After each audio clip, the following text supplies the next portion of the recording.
ঠিক আছে না?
সম্মানিত উপস্থিতি,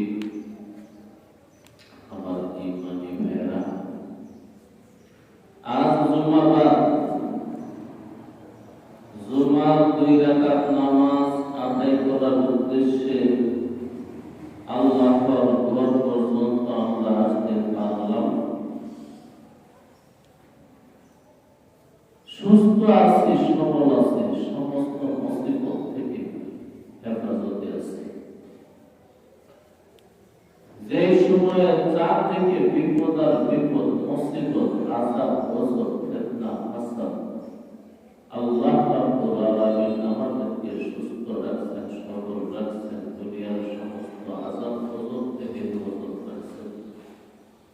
তাই আসুন শুকরিয়া আল্লাহ একবার বলি আলহামদুলিল্লাহ, আলহামদুলিল্লাহ। জি, এটি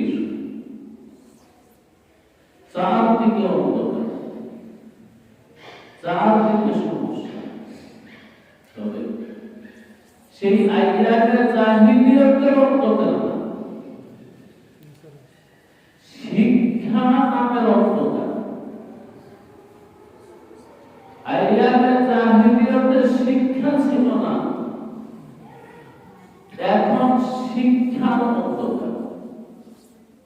চারদিকে শিক্ষা প্রতিষ্ঠানে ভরা, হোক সেটা ধর্মীয়, হোক সেটা জেনারেল।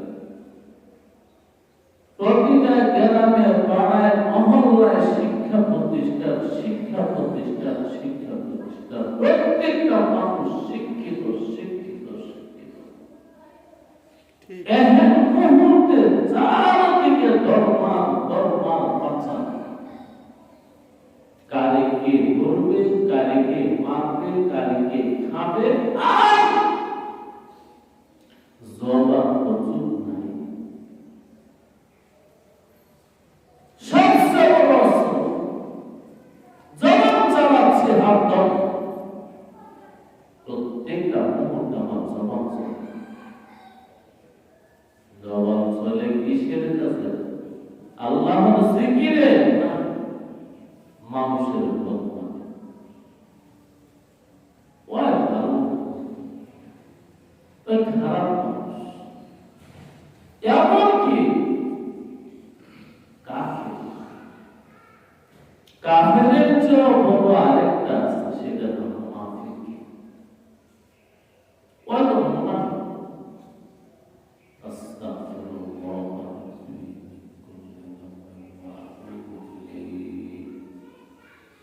লা হাওলা ওয়ালা কুওয়াতা ইল্লা বিল্লাহিল আলিয়্যিল আযীম। জারাহাতুস সামানি লা তাতিয়াহু ওয়ালা ইয়ালতামু মা জারা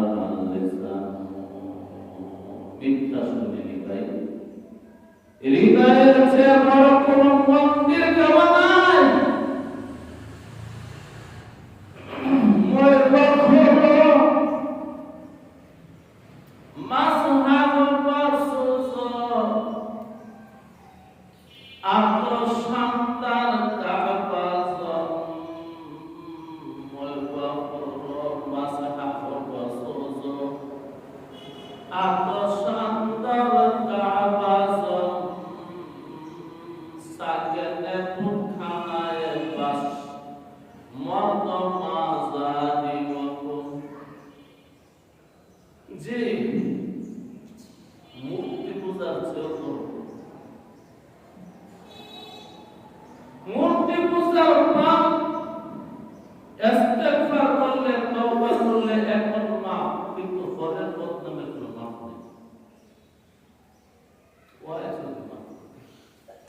আরে যার বদনাম করছো দেখা গেছে তুমি তারে সবসময় উল্টাছে খারাপ তুমি করো তো ঠিক আছে ওই তার ওই তো উল্টাছে না জি ভাই,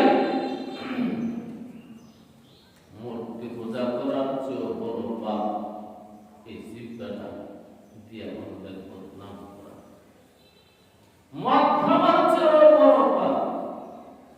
এমনকি সিরাজি বলে কোরআন কারীম যদি জ্বালায়া দাও ইয়া চলবে। এমনকি তুমি যদি খোদার একটা ঘর আছে বাইতুল্লাহ নামে, ওইটা ভাইকা বাবা কি করে কারণ বাইতুল্লাহ বানাইছে ইব্রাহিমের কোরআন, ইব্রাহিমের বাবা না আসলের কোরআন ইব্রাহিম দিন ভাইয়া বানাইছেন আল্লাহ চারদিকে। এটার নাম জুলুম। জুলুমের নরক, অত্যাচারের নরক। আর কিছু চলকের না চলক, আমার রসনা চলে, আমার জিব্বা চলে, আমার লেসান চলে, আমার আলফাজ আর লফজ চলে, আমার জবান চলে, জবান চলে। আল্লাহু আকবার। কেমন জবান চলে গেছে গর্বে। আমরা তো খাঁটি মুসলমান, ভালো মুসলমান, দিনদার পরহেজগার, ওই তো আছে, ওই তো কাফের, ওই তো বেঈমান, আর রব মুনাফিকি দিন থেকে যায় জবান চলছে। বাস জবান থেকে একসময় ঝগড়া, একসময় হত্যা। তাই খোদা করেছে আমার জমিনে ফিতনা করো না, আল ফিতনা তো আশরাফুল মিনাল কতল। মানব হত্যার চেয়েও বড় পাপ ফিতনা। কেন ফিতনা করতেছে? আসলে ফিতনা, কিন্তু একজন ইমাম আবু হানিফা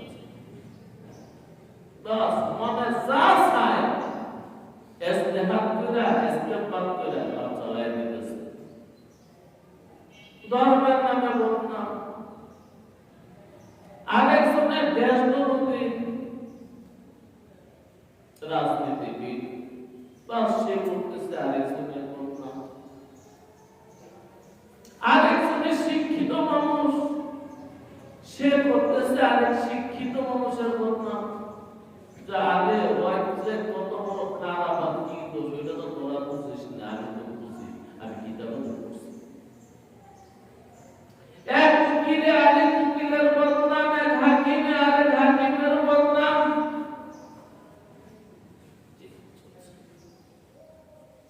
আর আল্লাহর নিত্য দিনে খোরাক হয়ে দাঁড়িয়েছে মানুষের মানুষ। শুনেন মৌখিক কথা না শুনে দেখি আখিরে জামানার নবী মুহাম্মদ আরবি সরকারে কায়নাত সরকারে দো জাহান খাতামুল আম্বিয়া ইমামুল মুরসালিন সাদিকুল মাসদুক আবুল বাশার খায়রুল বাশার খায়রুল বারিয়া সাল্লাল্লাহু আলাইহি ওয়াসাল্লাম। يقول النبي صلى الله عليه وسلم يقول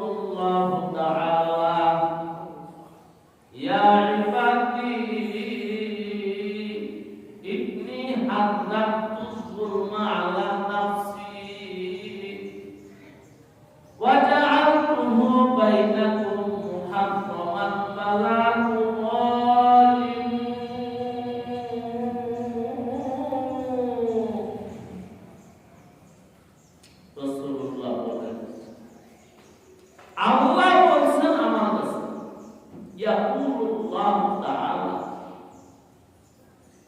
রাসূলুল্লাহর কাছে আল্লাহ বলছেন, কি বলছেন? ইয়া ইবাদি, হে আমার বান্দা, ইন্নী হারামতু যুলমা আলা নাফসি, আমি আল্লাহ আমার উপরে হারাম করছি জুলুম করা। অর্থাৎ আমি আল্লাহ আমি আমার জন্য জুলুম হারাম করছি। ওয়া জাআলতু বাইনাকুম মুহাররামান, যেহেতু জুলুম আমি আমার উপর হারাম করছি, তোমাকে আর অধিকার দিলাম না জুলুম করার। আমি সমস্ত কায়নাতের স্রষ্টা, আমি রব, আমি লালন পালন করি, আমি জুলুম করি না। তুই কোন বুঝে কোন কারণে জুলুম করিস? তোর এত সাহস? জি ভাই, জুলুমের জগতে আমরা বসত করতেছি, জুলুমের সাগরে হাবুডুবু খাচ্ছি, জুলুম আর জুলুম, জুলুম, জুলুম। আমার ওস্তাদ বলেছিলেন, হযরত হুসাইন মুহাম্মদ মাদানী রাহমাতুল্লাহ আলাইহি সাল্লাম, মাওলানা মুফাজ্জল হক রাহমাতুল্লাহ, যে শোনো, জুলুম সম্পর্কে কিছু কথা বলি। তা হযরত একদিন বলতেছেন, বৃহস্পতিবার দিন ছাত্রদেরকে নসিহত করতে গিয়ে বলতেছেন, মনে করো তোমার ঘরে একজন অন্ধ মানুষ বসত করে, আর তোমার ঘরটা তুমি সাফ করতে গিয়া, পরিষ্কার পরিচ্ছন্ন করতে গিয়া, ঘরের মধ্যে যে উপরে ময়লা জমে, ওই ময়লা পরিষ্কার করতে গিয়া ওই অন্ধ মানুষটার একটা দাঁত খিলে দিয়েছে, দাঁত খিলে দিয়ে বড় মানুষটার দাঁত খিলে, ঘর পরিষ্কার করতে গিয়া ওই দাঁতটা বা দাঁতের খিলানিটা তুমি সাইরা দূরে রাখছো। সে মানুষটা একসময় তার খিলানি, ওই দাঁত খিলাই তার প্রয়োজন মনে করলো, সে তো অল্প মানুষ, আন্দাজের উপর চলে, তার সেই আন্দাজ মোতাবেক জায়গাটার মধ্যে হাত দিয়া তার জিনিসটা সে পায়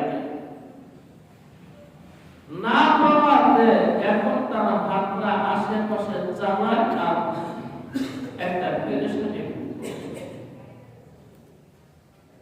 আচ্ছা, আপনারা কি মনে করেন, যে মানুষটা প্রতিদিন তার দাঁত খিলানি যেখানে তুইছে ওইখানে পাইছে, আজকে হাত দিয়া পায় না, তার কি কিছু পেরেশানি আইছে? নাই, আইছে। আমার ওস্তাদ মুকাররম বলেন, এটা তার যে এতটুকু কষ্ট হয়েছে, জুলুম করছে তার উপরে। যারা কোরআন হাদিস বুঝছে ভাই, তাদের মধ্যে আমরা এখন কি শুনছি? সারাটা বাংলাদেশ পৃথিবী,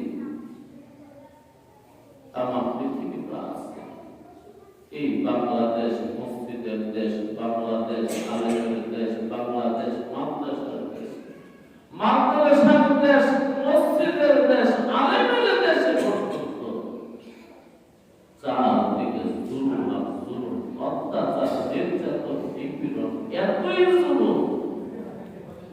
আল্লাহ আজ থেকে 50 বছর আগে যারা দুনিয়া থেকে বিদায় গেছে, খোদাবন্দে কুদ্দুস তাদের কোনো একজন মানুষকে জীবিত করে যদি বর্তমান 2025 সালে পাঠায় দিত, দুনিয়ার পরিস্থিতি দেখে তারা আজকাল করে হার্ট অ্যাটাক করতে কারণ 50 বছর আগে যে নিবিড় পৃথিবী দেখে গেছে, যে সুন্দর পৃথিবী দেখে গেছে, যে মানবতার পৃথিবী দেখে গেছে, যে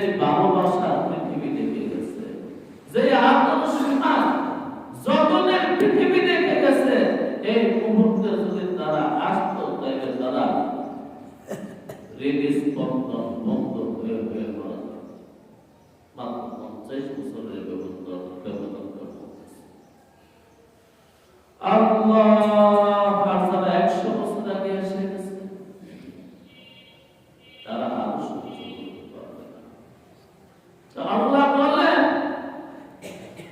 জমিন বানাইছি আমি, আসমান বানাইছি আমি, জমিনে অপরাধ নিয়ামত সৃষ্টি করছি আমি, ও মানুষ করে দিছি ভোগ করার জন্য, তুই শুরু করতেছিস নির্যাতন নিপীড়ন শুরু করে দিলি। দেখি রাসূলুল্লাহ আর কি বলে, ويقول الرسول صلى الله عليه وسلم كل المسلم على المسلم حرام دمه وماله وعرضه।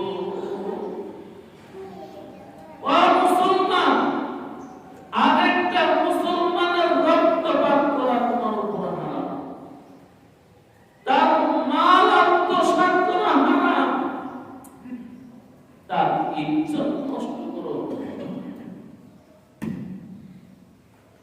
ইজ্জত নষ্ট করলে তার বিচার শরীয়তে আছে। এমনকি জিনা ব্যভিচারের মাধ্যমে ইজ্জত নষ্ট করছে, ওইটার বিচার তো হয়ে গেছে 100 বেত্তা ডাক্তার কসম গেছে। জবান দিয়ে ইজ্জত নষ্ট করছে লিগা, যদি জবান দিয়ে কারো ইজ্জত নষ্ট করে দেন যেমন তখন কাউকে তহমত দিল, অপবাদ দিল, যে পুরস্কার নাই ওই পুরস্কারে চাপাই দিলে শরীয়তে কি বলে অপবাদ। অপবাদের বিচার আছে, কি বিচার? 80টা বেত্রা, 80টা বেত্রা, 80টা বেত্রা করলে তো মানুষ বাঁচে না। এখন আমাদের বিবাহিত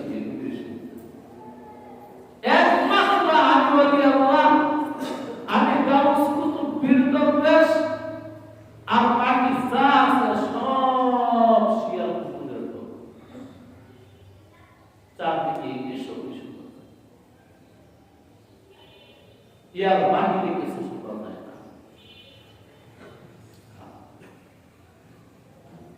আল্লাহ রাসূলুল্লাহ কিছু মানুষ বানাইছিলেন তালিম দিয়া মদিনাতে বাস করত যারা। হাদিস শরীফে আছে মদিনার অলিগলিতে প্রত্যেকটা ঘরে ঘরে সন্তান করে অন্য কোনো বিষয় ছিল না, শুধু 2টা বিষয় ছিল, হয়তো কালামুল্লাহ তেলাওয়াত, নয়তো ছিল আল্লাহর দরবারে কান্নাকাটি, আল্লাহ মাফ করে দাও, হে আল্লাহ মাফ করে দাও। এই কথাটা বলে বলে মানুষ কাঁদে, আর হয়তো আল্লাহ কালাম তেলাওয়াত। আর এখন যারা নাস্তিক তাদের কথা বাদ দেন, ইহুদ নাসারা যারা তাদের কথা বাদ দেন, মুসলমানের ঘর থেকে 24টা ঘন্টা শুধু শোনা যাচ্ছে গালির আওয়াজ, হইচই, উচ্চ কণ্ঠে কথা বলা, আর একজনের বদনাম আরেকজনের করে, আরেকজনের শুনে, একজনে করে আরেকজনে শুনে। ভাইও ওই যে একটা যারা হাত সামনে লাহাত দিয়া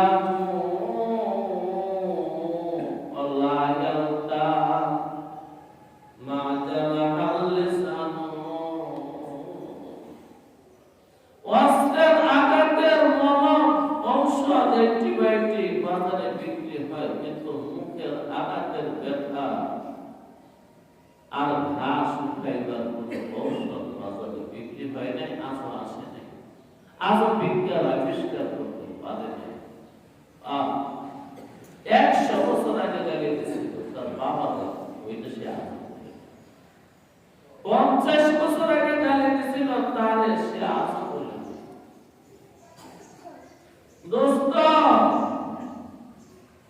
তাহলে মুসলমানের জন্য মুসলমানের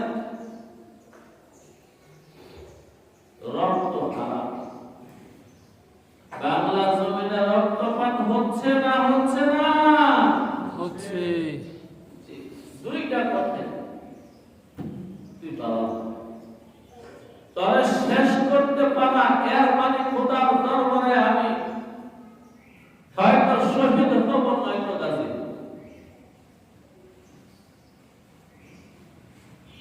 আল্লাহ আল্লাহ জালেম কে জুলুম সে খোদা हमको बचा दो। বলেন আমিন আমিন। মুসলমানের রক্ত মুসলমানের জন্য হারাম, মুসলমানের মাল মুসলমানের জন্য হারাম, মুসলমানের ইজ্জত মুসলমানের জন্য হারাম। জবান দিয়া ইজ্জত নষ্ট করতে দুই ভাবে করা যায়, একটা হলো অপবাদ দিয়া, আর একটা হলো সে অপরাধ করছে তুমি দূরে থেকে থেকে কেবল বাঁশরি বাজাও, খুব সুন্দর বাঁশরি বাজাও তার দোষের কাছে। ওই দোষ করছে, ওই খারাপ লোক, ওর এই দোষ ওই দোষ, আর তুমি খালি বড় বিরক্ত কাজে জেলে ওই সকল দোষের দোষী, আর তুমি কেমন হাসান বসরি রহমতুল্লাহ আলাইহি যে আপন অবস্থাটা বুঝিয়েছে। সই বলছিল ও চালনি চাইয়া দেখ আপন নিচে কত সেবা, চালনি নিচে সেবা কয়টা থাকে? 5টা। সারা শরীর সুই চাঁদনিকে বলে ও চাঁদনি দেখ না কত সেবা। জি জি জি। তো চাঁদনি চিন্তা করলো ঠিক হয়ে যাবো, সব হয়েছে এত সেবা হইয়া জন্ম নিলাম দুনিয়াতে। একদিন ওই চালনের জ্ঞান, তাই জ্ঞান দিয়ে কথা বলবো। আর শুই না, ঘটনাটা উল্টো আর কি। চাল দিয়ে বদনা করে শুয়ে ও শুই তুই কত বেহায়া নির্লজ্জ দেখছ। অগ্রভাগে যদি একটু দাম কিন্তু তোর পাশা কি সেটা, তখন শুয়ে বললো আরে চালনি তোর পাঁচ হাতে সেটা, সামনে সেটা, উপরে সেটা, নিচে সেটা, তোর সেটা কোনো শেষ নেই, তুই তো এটা বলো মনে নেই। আল্লাহ তুমি আমাদেরকে হেদায়েত দাও, আমিন। হেদায়েত আসলে মহিলাদের বাচ্চা প্রসবের আগে যে ব্যথাটা উঠে ওটাকে বলে এটা পৃথিবীর শেষ সবচেয়ে বড় ব্যথা। এটা এতই ব্যথা, এখন তো নর্মালি মহিলাদের বাচ্চা হয় না, ব্যথা জানো না, ডাক্তারের কাছে 25 করে গেছে, যে কারণে ব্যথা তো বসে যাবে। হ্যাঁ এটা জানলে আমার মাছ আসিরা জানে এখনটা মনটা রেখে যায় কত ব্যথা। বিজ্ঞান বলে কত ব্যথা যে ইয়ার চেয়ে বড় ব্যথা পৃথিবীতে আর হয় না। কমাস কম 54 ডিগ্রি সেলসিয়াস ব্যথা জন্ম না হলে একটা বাচ্চা প্রসব। আর একজন যুবক তার গায়ে যত শক্তি আছে, হৃষ্ট পুষ্ট বলিষ্ঠ বীর্যবান, মাত্র 48 ডিগ্রি সেলসিয়াস ব্যথা সহ্য করতে পারে, এর বেশি বেশি। আর ডেলিভারিতে 54, 55, 56 ডিগ্রি সেলসিয়াস না হলে প্রসব হয় না। প্রসবের কি ব্যথা, মাতা দেশের কথা, মরিয়াও যেন মায়ের মরণ হইল না।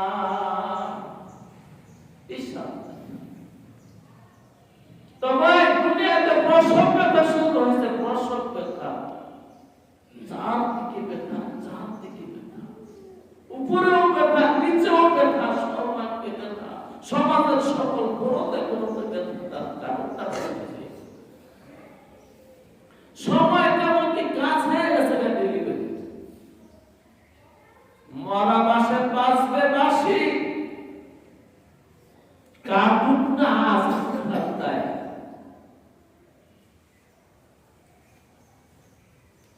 যে পরের লাইনটা হলো জন্ম দিবে মাকে ঈসা ধরার বিরুদ্ধে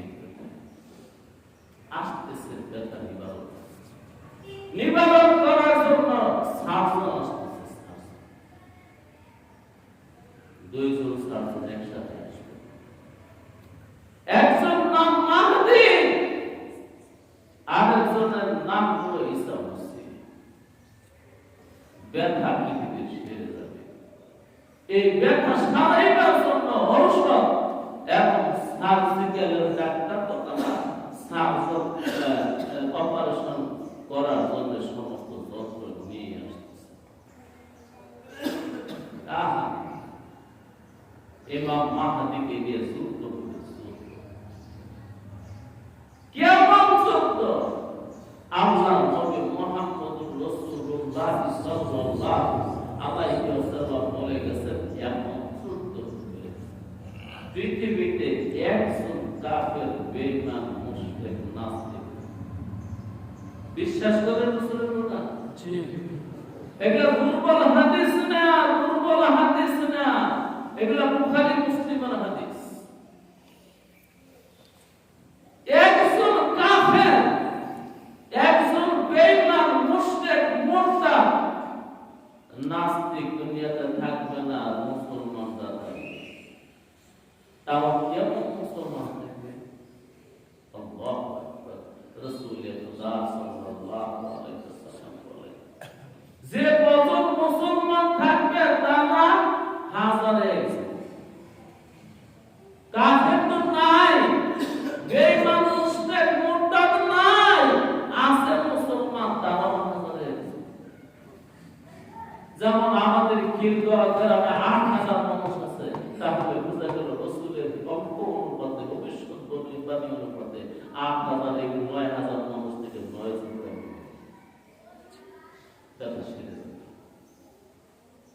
যে কেউ এই কথা শুনলে অনেক খুশি হয়, মানতে আসতেছে আমাদের মুসলমানের বিজয় হতে প্রমাণ ঠিক। এবার বুঝে নাও তারা কেমন মুসলমান। হাজারে একজন টিকবে, হাজারে একজন, হাজারে একজন। যে সার্জিক্যালের ডাক্তার আসতেছে, এই জন্যই ব্যথা এত প্রচন্ড। ব্যথার চোটে কে কি বলে আর কে কি করে তার কোনো ঠিক ঠিকানা নেই। আমি একদিন নিজের চোখে দেখছি, আমাদের নিচে একটু পানি ভরা জমা। তখন দেখলাম এটা অনেক আগের কথা, না হলো ৪০ বছর আগে। ওই সময় মানুষ আমার কাছে পানি ভরা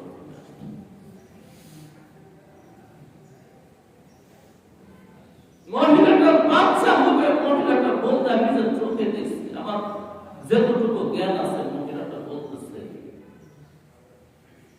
তোমরা আমার একটা দান, আমার একটা গুটি, আমার গলাটা আগে কেটে ফেলে আমি এই জ্বালা সহ্য করব। কিছুক্ষণের মধ্যে ওই ঘরের ছোট মহিলা আছে সবাই দান, রুটি, খন্তা, কুড়াল, চামচ করানি করতে ওই দিনে আমি বুঝি পরশ ব্যথা, প্রসব ব্যথা কি ব্যথা। যে আসতেছে এই ব্যথা নিবারণ করার ব্যক্তি তোমরা হইছে করে নাও। তবে যতটুকু খবর জানি মানুষের কাছ থেকে শুনি, কারণ সারা পৃথিবীতে বাঙালি ছড়ায় মরায় আছে। আমার আত্মীয় স্বজন না হলেও বন্ধু বান্ধব পৃথিবীর সারা দেশে, পৃথিবীতে আছে, সকল দেশে। তারা মাঝে মাঝে বলে আর কি, হুজুর আসছে তো খ্রিস্টানের দেশে, কিন্তু ওরা নামাজ পড়ে না, ঠিক আছে, কিন্তু জুলুম নামে কিছু নাই। আসছে হুজুর নাস্তিকদের দেশে, এমন এক দেশে আসলাম ৯০ জন, শতকরা ৯০ জন নাস্তিক। তারা ল্যাম্পে করে পড়বে, কিন্তু অত্যাচার করে। যত বড় ব্যাগ আর মালে বড় থলি রাস্তায় পড়ে থাক, আপনি ৭ দিন ধরে এসে আর উচ্চ বাচ্য গালি গালাজ ওদের দেশে নাই। আমার সাথে এরকম অনেক জায়গায় কথা বলতাম। এমনকি যদি বা কারো কোটি টাকার প্রতি মেরে যায়, যদি খালি বলতে পারে স্টোরি, এই স্টোরিটা তাদের কাছে এতটা আল্লাহ ইহদিনাস সিরাতাল মুস্তাকিম, মালিক আমাদেরকে হেদায়েত দাও। আমিন জুলুম থেকে বাঁচাও। আমিন আল্লাহ তুমি আমাদেরকে রক্ষা। আমিন আমরা যেন নিজ